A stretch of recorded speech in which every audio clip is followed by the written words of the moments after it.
everyone, welcome to Chalchitra Talks. मेरा नाम बानी है and this is another of our guest episodes.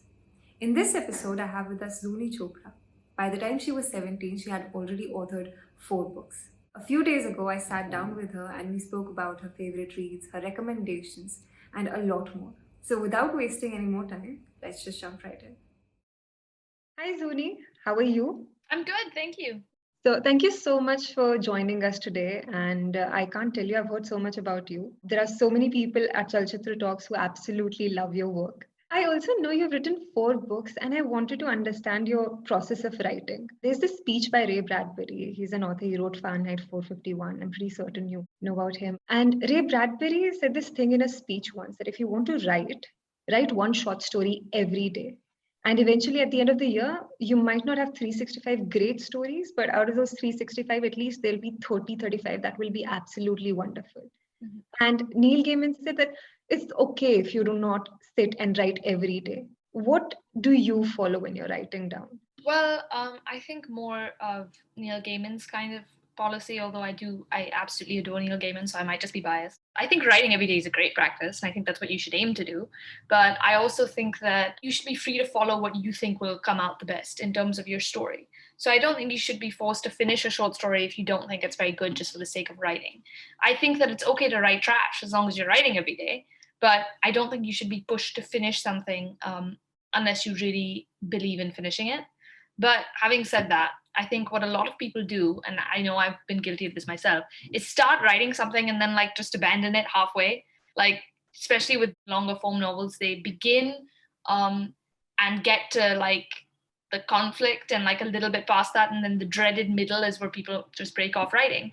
And I think that is something that you should like actively fight against, and whatever you need to do to get it done, you should just do it. I think Neil Gaiman said that too. It varies from writer to writer, but I would not go with that you have to write a whole short story every day approach. Maybe a poem, because short stories are actually quite a bit longer than people think. I don't think it's necessarily true that if you write one every single day, you'll have at least 35 good ones. I think you shouldn't be writing them just for the sake of writing them. You should be writing them really thinking that every single day you're going to write a brilliant one, if that's your approach.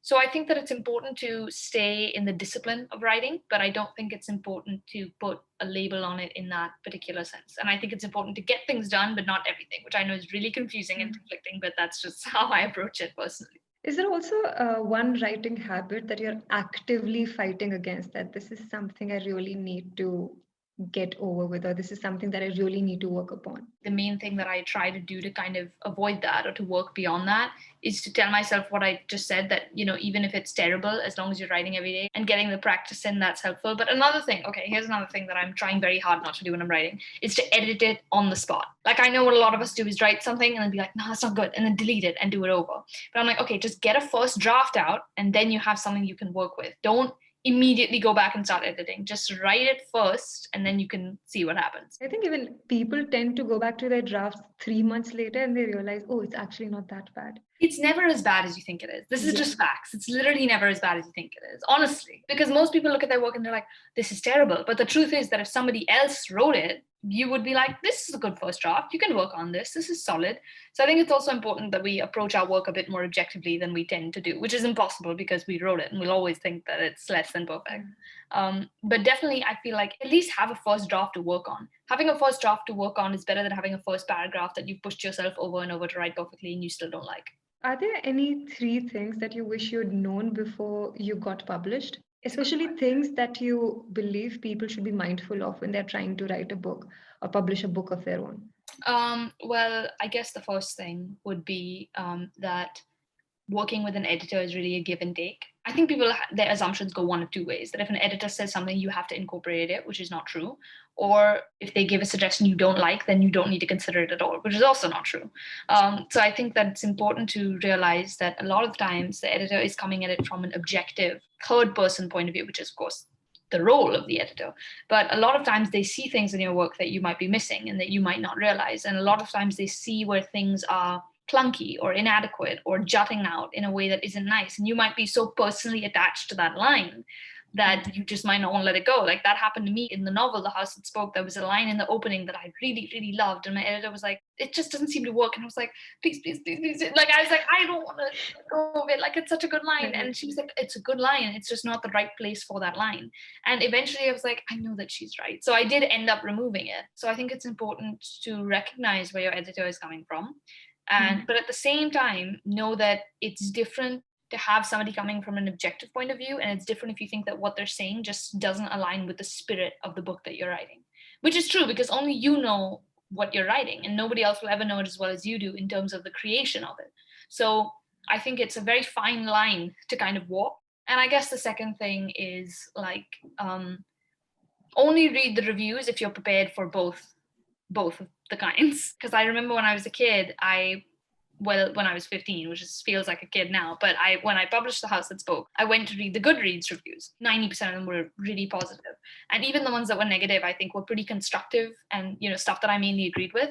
But one criticism that really bothered me was people would be like, I mean, I understand it now because I'm older myself, but at the time people would be like, she's only 15, which kind of deterred me from reading this book. And I'd be like, 15 is like basically an adult. Like, what is these people's problems? Like, it would make me so mad. That's a very tame example.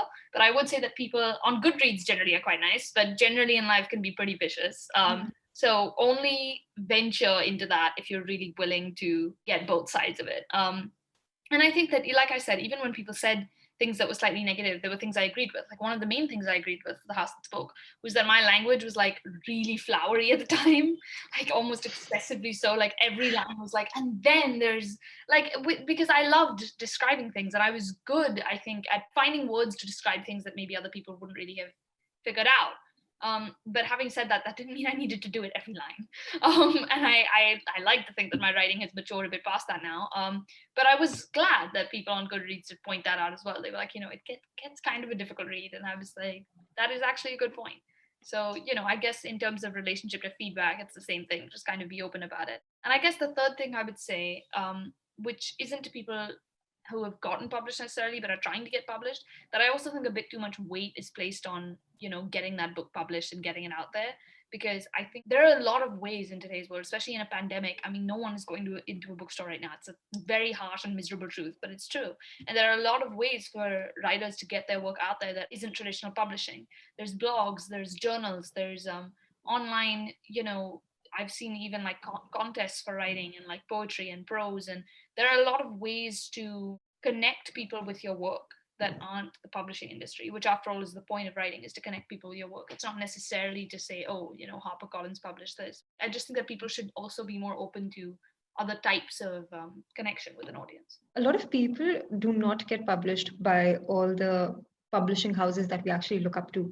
And then they go ahead and self-publish their books. Yeah. Do you think that actually works out well, or should you actually get published by a house that's recognized? Well, I have not self-published, so I am not really speaking from something that I've experienced, but I would say that it depends from book to book. Sometimes self-publishing is the perfect choice because self-publishing also puts you in control of a lot of things.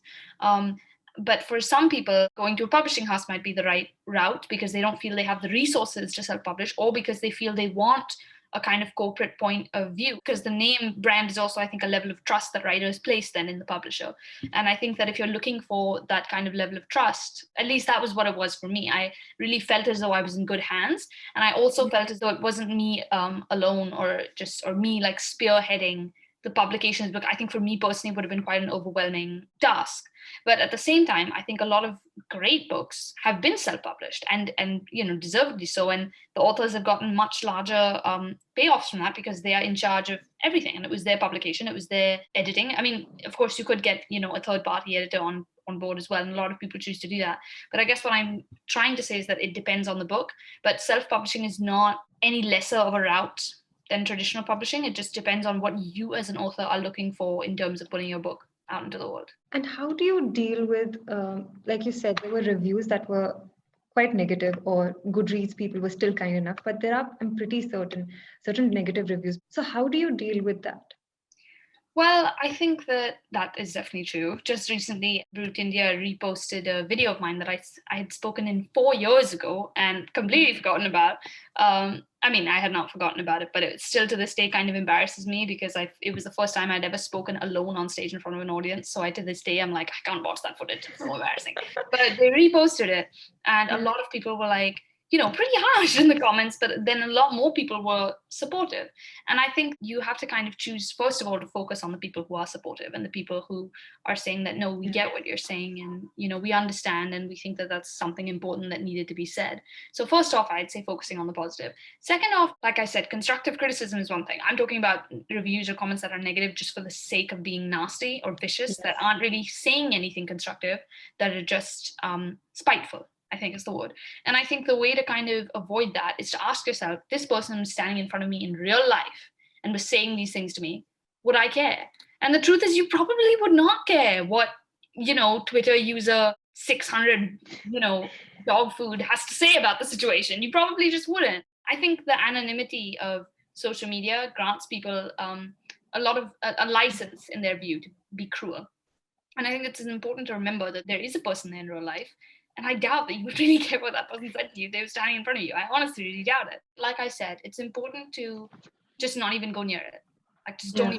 don't even read it. Just don't even. That's something that my mom actually taught me. Is she was like, I don't even read the comments. So I'm like, a lot of people are saying positive things. She's like, yeah, but I just don't want to get into it. And that's fair enough. I mean, a lot of these comments are really hurtful. So if you know you're not in a space to get into that, just don't look at it. You have absolutely that choice and that agency, and that is my cat, and you should just not get into it. That's absolutely right. I also want to know, are there any commencements or like any speeches by authors that you are absolutely fond of that keep you going? I did really love J.K. Rowling's speech that she gave at the commencement ceremony, but I feel worse saying that now after all of the other terrible things that she has said. And I loved when, Neil Gaiman, somebody said, when I grow up, I want to become an author. Is that crazy? And he said, yes, it is. Don't grow up, just become an author. And I thought that was lovely. And I think that a lot of times it's authors who are really kind of legendary, but it's nice to see that we all struggle with the same things. Like Hemingway quote that I've always loved is when he was conflicted over what to do or what to write. He says, I would look out over the rooftops of Paris and I would think, do not worry, you have always written and you will write now. Just write one true thing, write the truest thing that you know. And that kind of always kept me going. And also T.S. Eliot, who said that for us, there is only the trying, the rest is not our business, which I think is also a really good thing to keep in mind, that just try it. It doesn't matter if it's terrible. You wrote it. It's still there. It still exists to be worked upon. And, it's okay. I think it was 4 years ago when your last book was published, if I'm not wrong. Yeah, wow. Yeah. Wow. It did not feel like that long ago because I went to uni right afterwards. So when you look back at your writing, do you actually look at things that you regret or are embarrassed of? Oh, yeah, definitely. I feel like some of the writing, particularly in my very last book, I felt like I would have wanted, now, of course, you feel like you'd have done it differently. Yeah. But I also just feel like some of it was a bit too raw for me. I know that maybe I was kind of going for that sort of a vibe, but I still think that if I could reapproach that, I would maybe edit, just sharpen a few edges. And of course, that also comes from learning more of the tools of the trade and just maturing in your own writing. But I think that it is surprising, though, how well my books stand up in my own personal hindsight. Like, I would still give somebody today The House That Spoke and be really proud of what was in it, even though it's unbelievably flowery and every second sentence ends with therefore, like something crazy. Even with The Island of the Day Before, the short story that it was named after, I probably to this day point to and be like, this is one of the best things I've ever written, I think. Sure, there are some parts maybe you chop out, or some sentences you write differently, or some descriptions you would definitely shorten. But I think as long as you can look back and say, no, I'm still proud of this, I would still give this to somebody and say, look, I wrote that at 15, or look, I wrote that at 17. That's, that's enough. How important is it for you to be inspired by what you're reading? Very important. I think that it's like the bread and butter for a writer is good reading. I know that a lot of authors say that they kind of write and don't really like reading, which is fair enough. I mean, everyone has their own sources of inspiration, their own methods of working, and goodness knows the arts is a very subjective and personal way of living your life. But I've always kind of felt like, the good books teach you. I think that you can't possibly it's a way to judge your writing. Like, how for me personally, when you've read a really good book is when you're furious but also really happy at the same time. You're really happy because you just read a good book, and you're furious because you're like, I can't write even half as well as that. But that's your cue then to go back to the drawing board and start again and push yourself to be as good. And my dad always says that you have to be comparing yourself to the best in the world, even if it's not going to be even close to that. You can't say, oh, no, you can't compare me to this. You have to compare yourself because you are aiming for excellence. This doesn't mean that every time you write something, you have to be like, this isn't as good as Hemingway's and then toss it out. It just means that you should always have that drive to write something that only you can write and write it in the best way that you could write it. I think it's very important. I think that's something that only books give you, which is why I've started being a bit more lax now about a rule that I used to have when I was younger, which was, if I start a book, I have to finish it. I have to give it its fair shot. And I know a lot of other bookworms have that similar thing. But, if I start it, I've got to see it through. You don't have to see it through. If it's bad, just drop it. There are too many good books in the world. Like, one big example that's coming to my head is Divergent. I started it. I hated it. I was like, come on, no, give it a fair shot. Give it a fair shot. I finished it. I still hated it. I never read any of the others.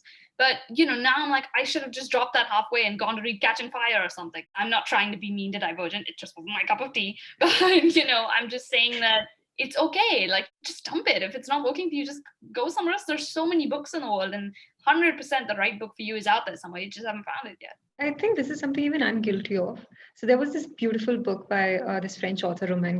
It's Nothing Important Ever Dies. And it's a beautiful book set in the Second World War, and it's about Polish resistance, actually. And the entire book is beautiful, but there is some poetry in middle.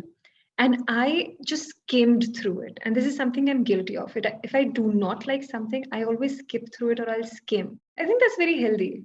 And this is something that should be normalized. It should be, because in the end, like, unless you're reading for school or something, you're reading for you, and you're reading for your own happiness, your own inspiration, and your own pleasure. It's different to say that, this is difficult to read, but I'm reading it anyway because I think it's important that I read it. That's a different thing to say. There's books that are very difficult to get through. Like, when I read Wuthering Heights for the first time, I was like, oh my God, like, every single sentence is like 10 words longer than it needs to be. I still really enjoyed it. And I was like, okay, this is difficult. This is tough to get through. Lord of the Rings, which is staring at me from my bookshelf up there. I think I finished book 1, but there are like 6 books within it. It's crazy. Point is, that's also pretty tough to get through. But this is something that's really important to me because this is one of the greatest, if not the greatest, example of world building and fantasy in the world. And I'm really enjoying it. It's not just a question of, it's a chore. I'm also really enjoying it, but it is tough to get through. So I think that's different. But everybody knows. There's no need to explain it. When you're hating a book, and then you should just drop it. But are you able to drop the book? Because I find it particularly hard. It is difficult, especially because I think there's something inside you that's like, it'll get better, right? You've experienced this, right? Yeah. Like, it'll get better. Surely, like, just like one more chapter. I think that's also up to you. Like, if you genuinely think it'll get better, then you should keep going. But I think a way to kind of identify whether you should drop it or take a break from it, maybe if it's a really long, difficult text, is if you haven't read it in over a week and you've had the time.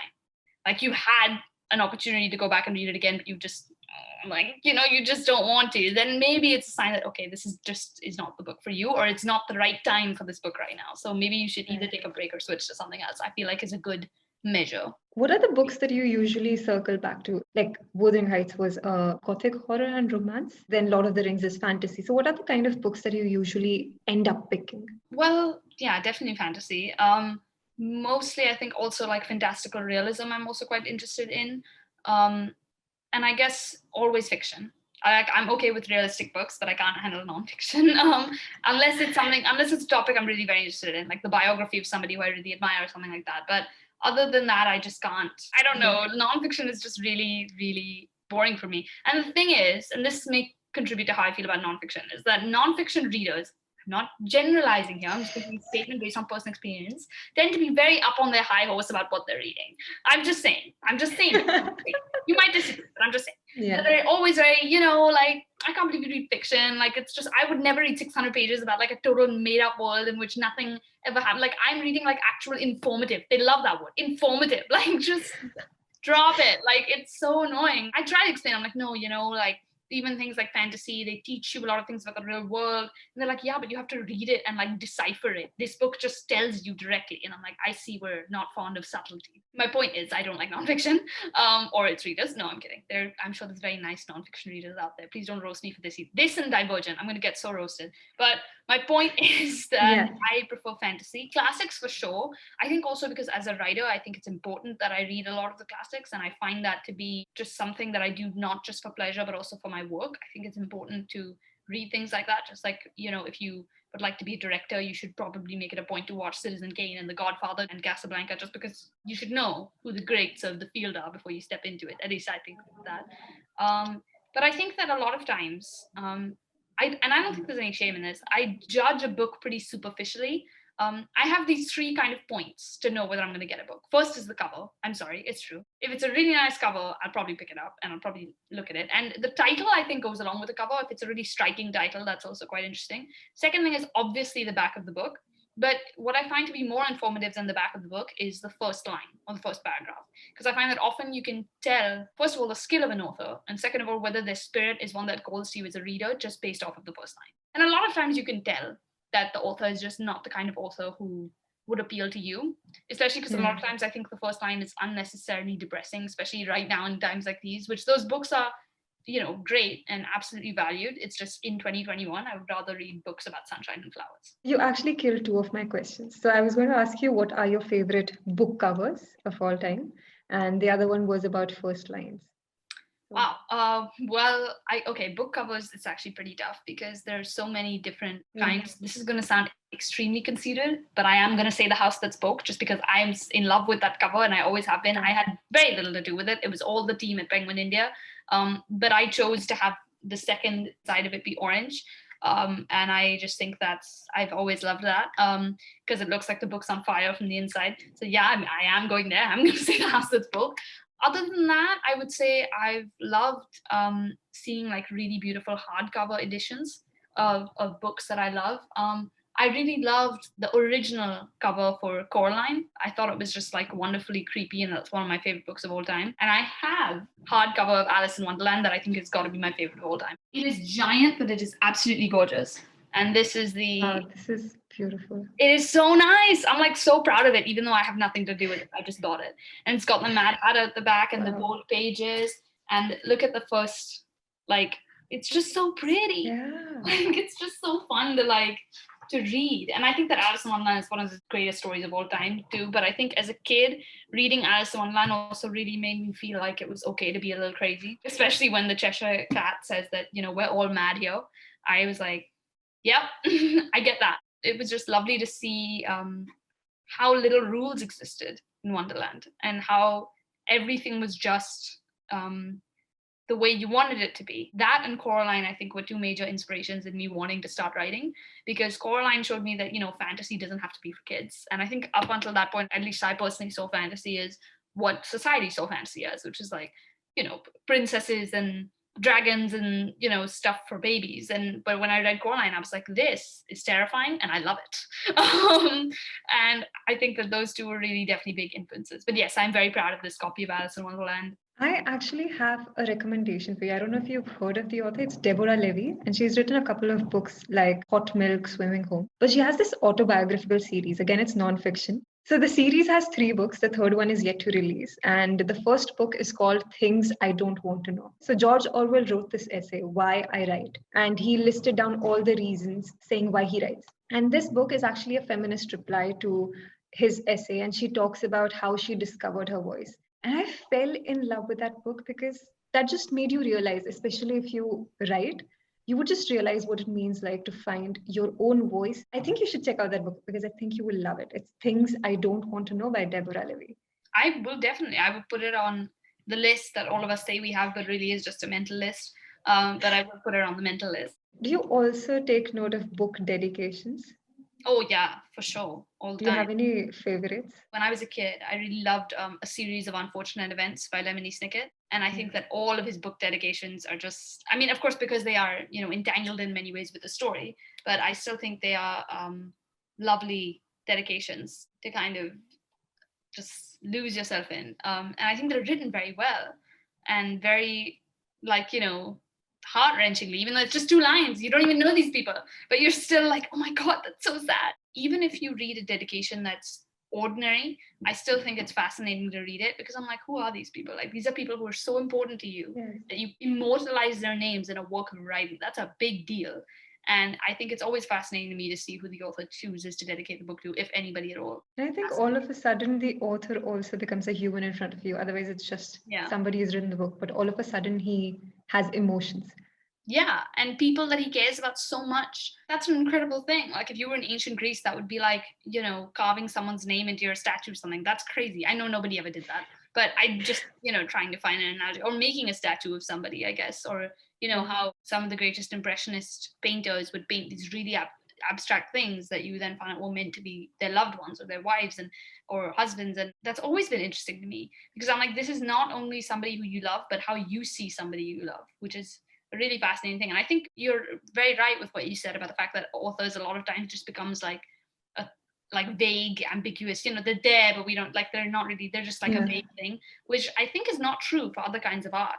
Like, I think when you're viewing a painting, perhaps in a museum, you're always very aware of the creator. And even with films, you can never forget that there's somebody in front of the camera, at least, because you're watching them the whole time. But with books, it's very easy to just imagine it as something that fell down from the skies and you're just kind of reading, which is why I think it's always important to read the dedication and to remember that the author is a person, especially for aspiring authors, because it tells you that, they started off just like you are now. Are there also any children's books that you think every adult should read? So on Chalchitra Talks, we have this whole cult that's now dedicated to the Little Prince. But do you also think there are other children's books that every adult should read?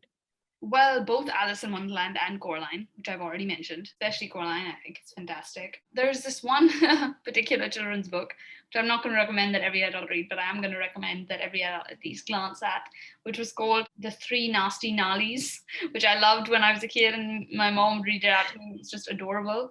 And another one, which I'm sure is quite famous, The Gruffalo, or The Gruffalo, I'm not sure people pronounce it in different ways, but that also was something that I just thought was remarkable. And I think that people often underestimate children's books. I think that there's a lot more there than some people realize, and there's a lot more, that you can find as an adult, even if you revisit it, that mean a lot more to you. I know that's been true about Alice in Wonderland, certainly, because I first got this copy when I was like 10.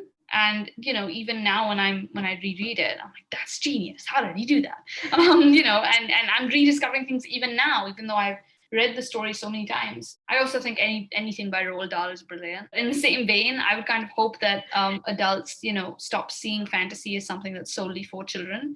Because I think a lot of fantasy books, first of all, would be shockingly mature, but second of all, would also just like show you that magic isn't really just for kids. I don't get why that perception exists, that adults are somehow not entitled to dream anymore. I was going to ask you this much later, but so we have a thing on the channel. It's called a book a month. So about 300, 400 of us sit down every month. We pick up a book and we finish it together. So it's sort of a book club. Yeah. And for the next month, I really wanted to do fantasy. And I know you read a lot of fantasy. So what do you think would be a great end point for all of us to pick up a book and finish it together? And a lot of them are readers who are just starting out. So it's a way to push everyone to read as well. The Graveyard Book or Norse Mythology. Both of those I would say were good ones. There was also a book that I read recently that I really did love called The Hazelwood by Melissa Albert. It comes from the point of view of a very relatable character. I think that that's probably a good one. And I also recently read, but I wouldn't recommend this to people who are reading for the first time because it has pretty tough language at times and is very descriptive. But I just read recently The Cruel Prince. I thought that it was really well written. Like, you could tell that this writer was a brilliant writer. I don't know if I was as invested in the characters as people online seem to be, but I did think that it was coming from the place of a really brilliant author. So I would say if it was a more experienced kind of reader, then maybe that, because it was very well written. And if not so much, then The Graveyard Book, I think, would be a good choice. What do you think is a great end point if you want to start reading Neil Gaiman? Immediately Coraline, because it's, first of all, it's my favorite book. And second of all, I'm pretty sure that was the first book I ever read of his. And I just think it's brilliant. And here's why I say it should be a starting end point, is because I know that it's very possible, you could try a book by an author and find you don't like them that much, and then not read any other.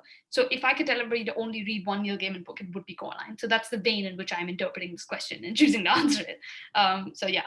And do you also read any short stories or short format pieces, like say articles or anything? Yeah, I think a lot of times, mostly when they come in publications, which is another reason why I was speaking about other ways for authors to get their writing connected to an audience. Um, I think that short stories are a lovely kind of way to show somebody a world in a very short, like in a 3 second span of time. I think that's always a very lovely thing to do.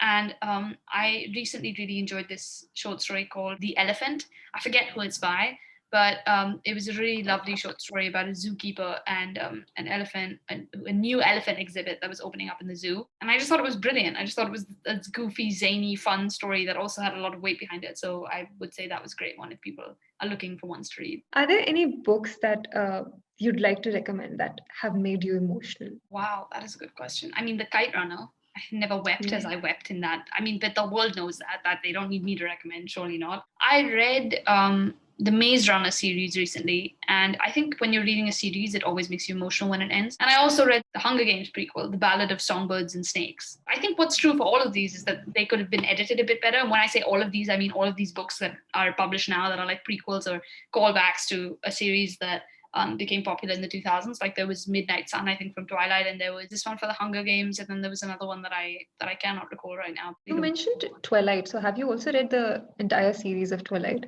I read it first when I was a kid, and I didn't remember any of it. And then during quarantine, I was like, I want to read it again from the perspective of somebody who's trying to become a writer, and I want to analyze critically whether these books were really as bad as people said that they were. There are a lot of moments where you're like, I can't believe she actually wrote that. But then there are a lot of moments where you have to kind of admire the boldness of the author. And I think that what people forget is that when these were first written, vampires weren't a sexy thing. They just weren't. They weren't a romantic interest at the time, you know.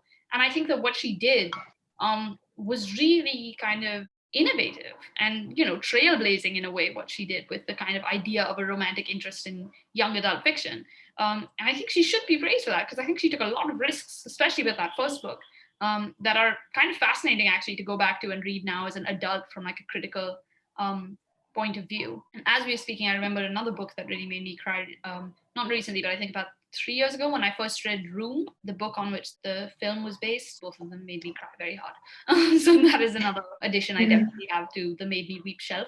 But yeah, I think what's interesting for me is to look at why. You know, why is something considered to be in bad taste? Why is something considered to be you know, sort of plebeian almost in a way. And I think the answers might actually quite interest you. I think for Twilight specifically, what I found interesting is that, like with a lot of the boy bands that were popular in the 2000s, like with One Direction, say, who I was never really a huge fan of, but they had some bangers, not gonna lie. But what I found interesting is that a lot of times when something has a huge young adult female following, it is often immediately just discredited as like trashy, which I think says a lot about society and the way that it looks at young girls and their interests and their opinions.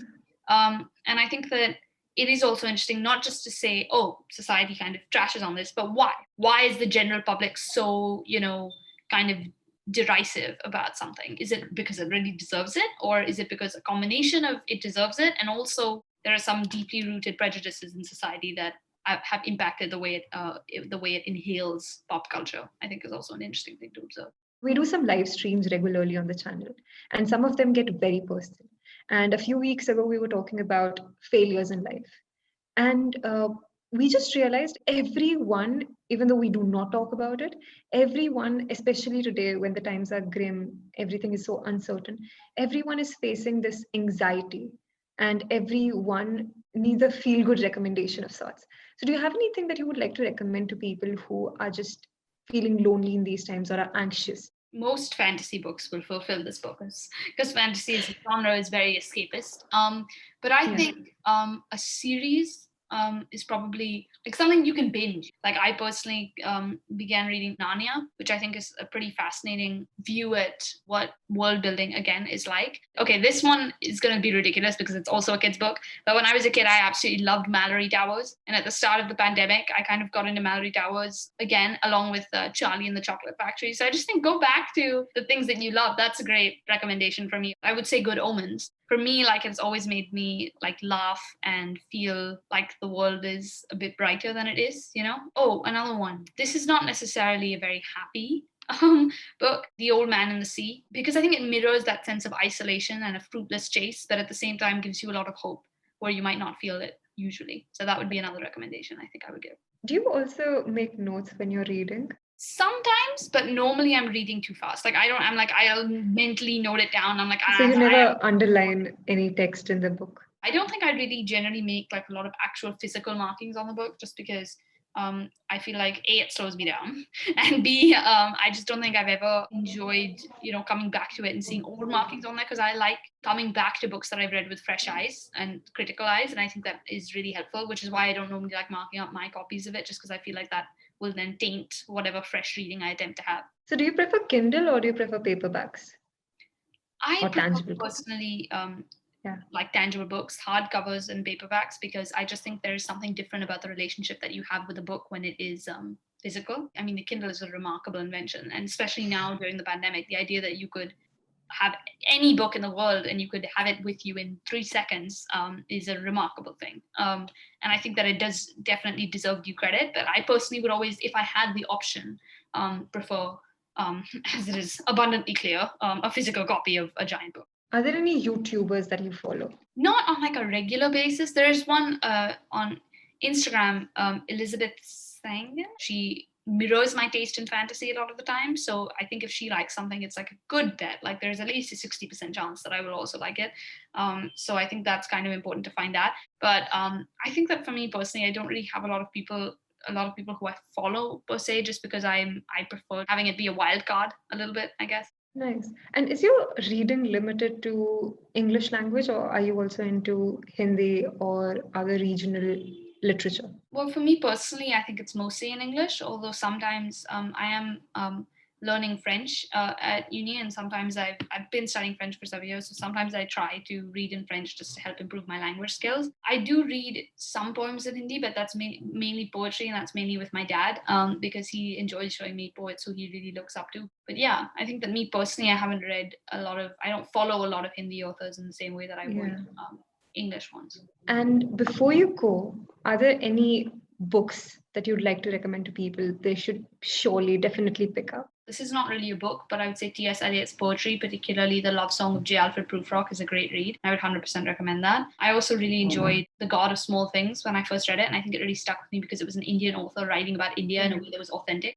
And something about that really made me feel like it was possible and that it was out there. So, I think that definitely I would recommend just because of how much it kind of impacted me. Night Circus was a pretty good fantasy book that I read, which I know these are all books that everybody knows, but maybe I just have basic taste. Love in the Time of Cholera, which I know everybody's read, but very good. And another one I would recommend, which might be kind of an odd recommendation, but I especially recommend it to people who are just starting out with fantasy. I think The Hobbit is a really good book, and it's also really short and small. It's just like a taste of Lord of the Rings. And I think the last one I would say is The Story of King Arthur and his Knights of the Round Table. As far as legendary myths go, it's a really beautifully told one, and one that I would definitely recommend to people, especially now if you're looking for like a kind of escape into a time that isn't ours. Before we go, are there also any podcasts that you listen to? I've listened to 1 or 2 episodes of Fantastic Geeks and Where to Find Them. And I've always just had fun hearing the podcast hosts just mess around, basically, and talk about things that I personally really enjoy, like characters from pop culture and which Hogwarts house they would be in and ridiculous things like that. And I think that it's not really one of the most intellectual podcasts necessarily, but I always find it to be a source of light and joy and fun. So I would definitely say that's a good option as well. Thank you so much for doing this, Zuni. And if you'd like, and if you have the time, I would love to have you join us for a book a month, especially when we pick up a fantasy book. Yeah, that would be great. I would love to do that. Hey guys, please subscribe to Chalchitra Talks and like this video and share it and spread the love, and you will make me and my cat very happy.